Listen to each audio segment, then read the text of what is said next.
Hi, I'm Lucas Cuni-Mertz, Associate Editor of Baking and Snack Magazine, and this is a baking and snack tech expert. In our December issue, we spoke with Liyi Yang, Senior Associate of Snacks, Bakery and Confectionary for Ingredion, about the rising use of fiber in the baking industry. Today, she'll discuss how bakers are fortifying their products with this ingredient and the different fiber solutions at their disposal. Thanks for joining me today, Liyi. Hi, Lucas. Thank you for the invitation. Happy to be with you today.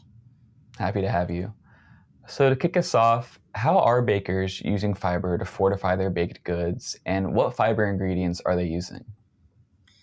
So the bakers nowadays, they can choose from a range of insoluble and soluble fibers to fortify their products. The suitable fiber to use depends on the baked good and the desired appearance and sensorial attributes. So some of the soluble fibers they can use are in inulin or chicory root fiber, polydextrose, and oligosaccharides from different sources. These can be used as sugar or syrup and can help maintain the sense of moistness during shelf life. Some of the examples of the insoluble fibers are grain brands, vegetable and fruit pulps and peels, as well as resistant starches. These insoluble fibers can be used to replace flour or as functional components in the formulation, and they can be used at relatively larger quantities compared to the soluble ones, so then it can meet the fiber fortification need.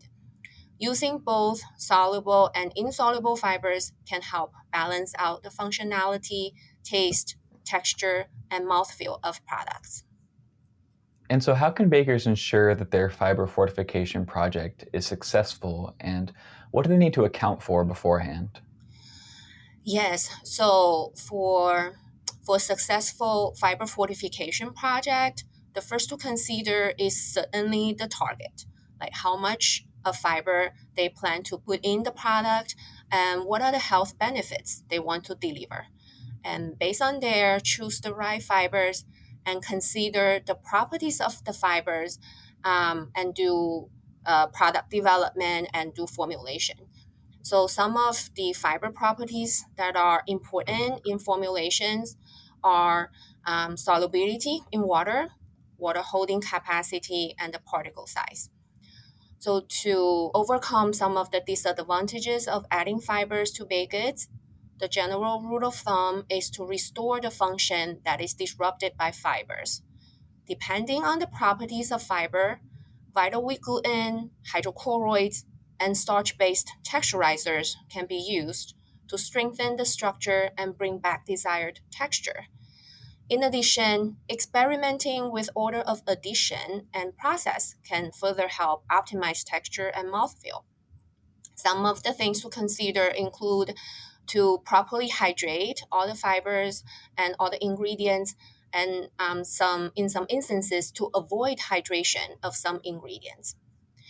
Some of the fibers, depending on the source, can bring in some impact on flavor. Using multiple layers of flavors, such as malt, cocoa, fermented and browned flavors, can help minimize that. Lastly, when used insoluble fibers, particle size of the fiber ingredient becomes very important. It impacts the texture and moisture retention of baked goods. I think the bakers would choose wisely for the ones that they want to use for their products. And so, what fiber ingredients does Ingredion offer to bakers, and how do you assist them with their fortification projects? Yes, here at Ingredion, we offer both soluble and insoluble fibers for baked products.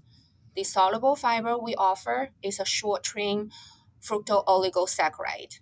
It is offered in both powder and liquid form. This ingredient can be used in baked goods like the way sugar is typically used.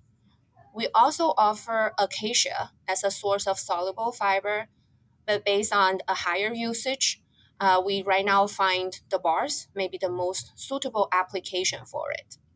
We also offer different kinds of insoluble fibers. All of them are based from starch. We offer a resistant starch type 2, the native indigestible starch, uh, as a insoluble fiber. And we also offer different kinds of chemically cross-linked starches, the resistant starch type 4, as fibers. And these can come from different starch sources like tapioca, potato, rice, and corn. So we not only offer good, reliable fiber products, we also worked hand in hand with the bakers to reformulate and to develop these products.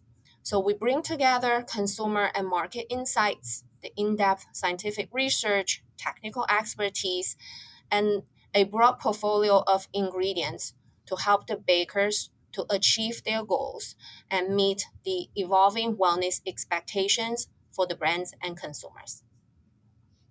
Excellent. Well, thank you, Liyi, for joining us today on this Baking and Snack Tech Expert.